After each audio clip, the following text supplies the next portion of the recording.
Crazy ഹാക്സിലേക്ക് എല്ലാവർക്കും സ്വാഗതം. ഞാനിന്ന് ഉണ്ടാക്കാൻ പോകുന്നത് കുരുമുളകും മസാലയൊക്കെ ചേർത്ത് വരട്ടിയെടുത്ത കോളിഫ്ലവർ കൊണ്ട് ഒരു അടിപൊളി ടേസ്റ്റുള്ള ഒരു മസാലക്കറിയാണ്. അപ്പോൾ ഈ വീഡിയോ നിങ്ങൾക്ക് എല്ലാവർക്കും ഇഷ്ടപ്പെടുവാണെങ്കിൽ ഉറപ്പായിട്ടും സബ്സ്ക്രൈബ് ചെയ്യാനും ലൈക്ക് ചെയ്യാനും കമൻറ്റ് ചെയ്യാനും മറക്കരുത്. അപ്പോൾ നമുക്ക് തുടങ്ങാം. അപ്പോൾ അതിനായിട്ട് ഞാനിവിടെ 350 ഗ്രാമോളമുള്ള കോളിഫ്ലവറാണ് എടുത്തിരിക്കുന്നത്. അപ്പോൾ ഇത് 2-3 പ്രാവശ്യം പച്ചവെള്ളത്തിൽ നന്നായിട്ട് വാഷ് ചെയ്ത് എടുത്ത് വെച്ചിരിക്കുന്നതാണിത്. അപ്പോൾ നമ്മൾ വാഷ് ചെയ്തതാണെങ്കിലും ഇനിയും നമ്മളൊന്ന് ക്ലീൻ ചെയ്തെടുക്കേണ്ടതുണ്ട്. അപ്പോൾ ഈ ഒരു വലുപ്പത്തിലാണ് ഞാനിത് കട്ട് ചെയ്തിരിക്കുന്നത്. ഇതിൻ്റെ ഈ വിടവുകളിലായിട്ട് ചെറിയ പ്രാണികളോ മറ്റെന്തെങ്കിലും കീടങ്ങളോ എന്തെങ്കിലുമൊക്കെ ഉണ്ടാവും. അപ്പോൾ അതും കൂടി നമുക്കൊന്ന് ക്ലിയർ ചെയ്തെടുക്കാം. അപ്പോൾ അതിനായിട്ട് ഇതേപോലെ ഒരു വലിയ ചെരുവൻ എടുത്തിട്ട് അതിൽ കുറച്ച് കൂടുതലായിട്ട് വെള്ളം വെച്ചിട്ട് നമുക്കൊന്ന് തിളപ്പിച്ചെടുക്കാം. ഇപ്പോൾ നമ്മൾ വെച്ച വെള്ളം തിളച്ച് തുടങ്ങിയിട്ടുണ്ട്. ഇതിലേക്ക് ഇനി ഒരു 1.5 ടീസ്പൂണോളം ഉപ്പിട്ട് കൊടുക്കുക. അതിനുശേഷം ഒരു 1/2 ടീസ്പൂണോളം, 1/2 ടീസ്പൂൺ വേണ്ട, ഒരു 1/4 ടീസ്പൂണോളം നമുക്ക് മഞ്ഞൾപ്പൊടിയും കൂടി ഇട്ട് കൊടുത്തിട്ട് നന്നായിട്ടൊന്ന് ഇളക്കി കൊടുക്കുക. അപ്പോൾ വീണ്ടും നന്നായിട്ട് തിളച്ചതിന് ശേഷം നമ്മൾ എടുത്ത് വെച്ചിരുന്ന ആ കോളിഫ്ലവറില്ലേ അത് ഇതിനകത്തേക്ക് ഒന്ന് ഇട്ട് കൊടുക്കുക. അപ്പോൾ ഇടുമ്പോൾ ഒന്ന് ശ്രദ്ധിക്കുക, വെള്ളമൊക്കെ തെറിക്കാതെ ശ്രദ്ധയോടുകൂടി ഇടുക. ഇട്ടൊന്ന് ഇളക്കി കൊടുക്കുക. ജസ്റ്റ് ഒരു 2 മിനിറ്റ് മതി. അപ്പോൾ നമ്മൾ ഫ്ലവർ ഇട്ടതിന് ശേഷം നന്നായിട്ട് വെട്ടിത്തിളച്ച് വന്നിട്ടുണ്ട്. അപ്പോൾ അതിന് ശേഷം വീണ്ടും ഒന്ന് ഇളക്കി കൊടുക്കുക. അപ്പോൾ അതിൻ്റെ വിടവുകളിൽ വല്ല അഴുക്കൊക്കെ ഉണ്ടെങ്കിൽ അത് കറക്റ്റായിട്ട് അത് പോയി കിട്ടാൻ വേണ്ടിയിട്ടാണ് അങ്ങനെ ചെയ്യുന്നത്. അപ്പോൾ ഇത്ര മതി, ചെറുതായിട്ടൊന്ന് കുക്കായി കിട്ടും. ഇത്ര മതി. ഇനി നമുക്കിതിൽ നിന്ന് ഇത് കോരി മാറ്റാം.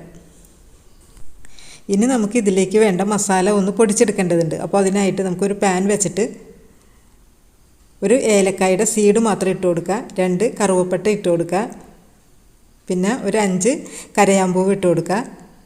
അതിനുശേഷം നമ്മുടെ മെയിൻ ഇൻഗ്രീഡിയൻ്റായ 1.5 ടീസ്പൂൺ കുരുമുളക്, 1 ടീസ്പൂൺ വലിയ ജീരകം, പെരിഞ്ജീരകം എന്ന് പറയില്ലേ, ഇതെല്ലാം കൂടി ചേർത്തിട്ട് നന്നായിട്ടൊന്ന് ഇളക്കി കൊടുക്കുക. അപ്പോൾ നേരിയതായിട്ടൊന്ന് ചൂടായാൽ മാത്രം മതി. അധികം ചൂട് കൂടിപ്പോയാൽ ഇത് കരിഞ്ഞു പോകും. അപ്പോൾ നമ്മളുടെ കറിക്ക് ആകെ ഒരു കയ്പ്പ് നമുക്ക് തോന്നും. അപ്പോൾ അതുകൊണ്ട് അത് പ്രത്യേകം ശ്രദ്ധിക്കണം. ജസ്റ്റ് ഒന്ന് ചൂടായാൽ മാത്രം മതി. 1-2 മിനിറ്റ്, അതിൽ കൂടുതൽ ആവണ്ട. നമുക്ക് ഫ്ലെയിം ഓഫ് ചെയ്യാം. ഇപ്പോൾ തന്നെ ആയിട്ടുണ്ട്. ഇനി നമുക്ക് ഫ്ലെയിം ഓഫ് ചെയ്തിട്ട് ഇതാറിയതിന് ശേഷം മിക്സിയുടെ ഏറ്റവും ചെറിയ ബ്ലെൻഡറില്ലേ അതിലിട്ട് നന്നായിട്ടിത് പൊടിച്ചെടുക്കുക. ഇതിൻ്റെ ചൂടൊക്കെ ആറുമ്പോഴേക്കും നമുക്ക് കറക്റ്റ് പാകത്തിന് നമുക്ക് പൊടിച്ചെടുക്കാൻ പറ്റും. ഇനി നമുക്ക് പെപ്പർ ഫ്രൈ ഉണ്ടാക്കി തുടങ്ങാം. അപ്പോൾ അതിനായിട്ട് ഒരു പാൻ വെച്ച് കൊടുക്കുക. അപ്പോൾ പാൻ വെക്കുമ്പോൾ എപ്പോഴും ചൂടായതിന് ശേഷം ലോ ഫ്ലെയിമിലേക്ക് മാറ്റി കൊടുക്കുക. അതിന് ശേഷം നമുക്കിതിലേക്ക് വെളിച്ചെണ്ണ ഒഴിച്ചു കൊടുക്കുക. അപ്പോൾ വെളിച്ചെണ്ണയിൽ ഉണ്ടാക്കുന്നതാണ് ഏറ്റവും കൂടുതൽ ടേസ്റ്റ്. അപ്പോൾ വെളിച്ചെണ്ണ ഉണ്ടെങ്കിൽ വെളിച്ചെണ്ണ ഒഴിച്ചു കൊടുക്കുക. അപ്പോൾ 2 ടേബിൾ സ്പൂണോളം വെളിച്ചെണ്ണ ഒഴിച്ചു കൊടുക്കുക. ഇപ്പോൾ വെളിച്ചെണ്ണ ചൂടായിട്ടുണ്ട്. അപ്പോൾ ഫ്ലെയിം ഒന്ന് ലോ ആക്കി ഇടാനായിട്ട് പ്രത്യേകം ഓർക്കുക. ഇനി നമുക്കിതിലേക്ക് കുറച്ച് കാര്യങ്ങൾ ചെയ്ത് കൊടുക്കേണ്ടതുണ്ട്. അപ്പോൾ ആദ്യം തന്നെ 2 തണ്ട് കറിവേപ്പില ഇതിലേക്ക് ഇട്ട് കൊടുക്കുക. ഇനി നമുക്കിതിലേക്ക് ഇടേണ്ടത് 2 വറ്റൽമുളക് ഒന്ന് മുറിച്ചിട്ട് ഒന്ന് ഇട്ട് കൊടുക്കുക. അതിനുശേഷം ഒന്ന് ഇളക്കി കൊടുക്കുക. ഇനി നമുക്കിതിലേക്ക് ഇടേണ്ടത് വെളുത്തുള്ളിയാണ്. അപ്പോൾ ഒരു 10-12 എണ്ണം എടുത്തിട്ടുണ്ട്. അപ്പോൾ വലുതാണെങ്കിൽ ഒരു 5 എണ്ണമൊക്കെ മതിയാവും.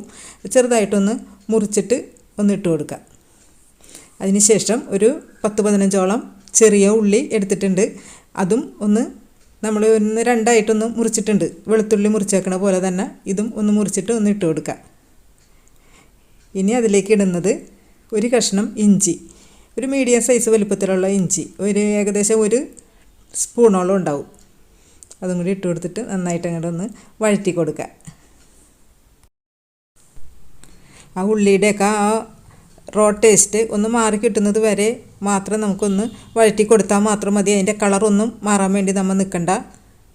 ഇനി നമുക്കിതിലേക്ക് ആവശ്യത്തിന് ഉപ്പിട്ട് കൊടുക്കുക. അപ്പോൾ ഉപ്പ് ഇടുമ്പോൾ എപ്പോഴും നമ്മൾ ശ്രദ്ധിക്കുക. നമ്മൾ ഉപ്പ് ഇട്ടിട്ടാണ് നമ്മളത് തിളപ്പിച്ച വെള്ളത്തിൽ നിന്ന് നമ്മൾ അതെടുത്തത്. അപ്പോൾ അതൊക്കെ ഓർമ്മയുണ്ടാവണം. അപ്പോൾ നമുക്ക് കാര്യമായിട്ട് അത് ഉപ്പ് പിടിച്ചിട്ടുണ്ടാവില്ല. എന്നാലും അതൊക്കെ ഓർത്തിട്ട് നമുക്കിപ്പോൾ ആവശ്യത്തിന് ഉപ്പിട്ട് കൊടുക്കുക. വേണമെന്നുണ്ടെങ്കിൽ നമുക്ക് പിന്നീട് ഇട്ട് കൊടുക്കാം. എന്നിട്ട് ഒന്നും കൂടി ഒന്ന് വഴറ്റി കൊടുക്കുക. അപ്പോൾ പെട്ടെന്ന് അതൊന്ന് വാടി കിട്ടും. ഇനി നമുക്കിതിലേക്ക് ഒരല്പം മാത്രം മഞ്ഞൾപ്പൊടിയും കൂടി ഇട്ട് കൊടുക്കുക. അപ്പോൾ മഞ്ഞൾപ്പൊടി ഇടുമ്പോഴും നമ്മളൊന്ന് ശ്രദ്ധിക്കുക. കാരണം മഞ്ഞൾപ്പൊടിയുടെ വെള്ളത്തിലാണ് നമ്മളിത് വാഷ് ചെയ്ത് എടുത്തത്. അതൊന്ന് ശ്രദ്ധിക്കുക. അപ്പോൾ മഞ്ഞൾപ്പൊടിയുടെ കുത്ത് അധികം ആയാൽ ഒരു രസം ഉണ്ടാവില്ല. അപ്പോൾ ഈ ഒരല്പം മാത്രം മഞ്ഞൾപ്പൊടി ഇട്ടിട്ട് ഒന്നും കൂടി നമുക്കൊന്ന് വഴറ്റി കൊടുക്കാം. ഇപ്പോൾ മൊത്തത്തിൽ 1-2 മിനിറ്റ് നമ്മളിങ്ങനെ വഴറ്റി കൊടുത്തിട്ടുണ്ട്. അപ്പോൾ ഈ ആ ഉള്ളി ഒന്ന് ചെറുതായിട്ടൊന്ന് ട്രാൻസ്പെറൻ്റ് ആയാൽ മാത്രം മതി. അപ്പോൾ നല്ലൊരു ആ മഞ്ഞൾപ്പൊടി മൊരിഞ്ഞിട്ട് നല്ലൊരു സ്മെല്ലൊക്കെ വന്ന് തുടങ്ങിയിട്ടുണ്ട്. ഇനി നമുക്കിതിലേക്ക് നമ്മൾ എടുത്ത് വെച്ചിരുന്ന കോളിഫ്ലവർ ഇതിനകത്തേക്ക് ഇട്ട് കൊടുക്കാം. ഇനി നമുക്കിത് എല്ലാം കൂടി നന്നായിട്ടൊന്ന് ഇളക്കി യോജിപ്പിച്ച് കൊടുക്കാം.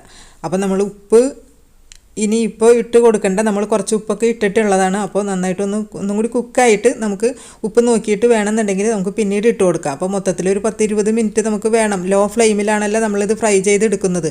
അപ്പോൾ ഇനി നമുക്കിത് അടച്ച് വെച്ചിട്ട് ഒന്ന് കുക്ക് ചെയ്തെടുക്കാം. അപ്പോൾ ഒരു 5 മിനിറ്റ് കഴിയുമ്പോൾ നമ്മൾ ഇടയ്ക്കൊന്ന് ഇളക്കി കൊടുക്കണം. നമ്മളിപ്പോൾ കുക്ക് ചെയ്യാൻ വെച്ചിട്ട് 5 മിനിറ്റ് ആയിട്ടുണ്ട്. അപ്പോൾ നമ്മളൊരു 5 മിനിറ്റ് കഴിയുമ്പോൾ ഇതേപോലെ ഒന്ന് തുറന്നിട്ട് നമ്മളൊന്ന് ഇളക്കിയിട്ട് കൊടുക്കണം. അപ്പോൾ ഇളക്കിയില്ലെങ്കിൽ അതിൻ്റെ അടിഭാഗം അങ്ങോട്ട് കളർ മാറിപ്പോവും. അപ്പോൾ നമുക്ക് അതിൻ്റെ ആ ഒരു സ്വാദം കിട്ടില്ല. അപ്പോൾ അതുകൊണ്ട് ഇതുപോലെ നന്നായിട്ടൊന്ന് ഇളക്കിയിട്ട് കൊടുക്കുക. അപ്പോൾ ഈ സമയത്ത് നമ്മൾ ഉപ്പ് നോക്കുക. ഉപ്പില്ലെങ്കിൽ അതിനനുസരിച്ച് ഇട്ട് കൊടുക്കുക. അപ്പോൾ നമ്മളിതിപ്പോൾ കുക്ക് ചെയ്യാൻ വെച്ചിട്ട് ശരിക്കും അങ്ങോട്ട് വെന്തിട്ടില്ല. കുറച്ചും കൂടി വേവാനുണ്ട്. അപ്പോൾ നമുക്കൊരു 5 മിനിറ്റും കൂടി വീണ്ടും അടച്ച് വെച്ചിട്ട് നമുക്കൊന്ന് കുക്ക് ചെയ്തെടുക്കാം.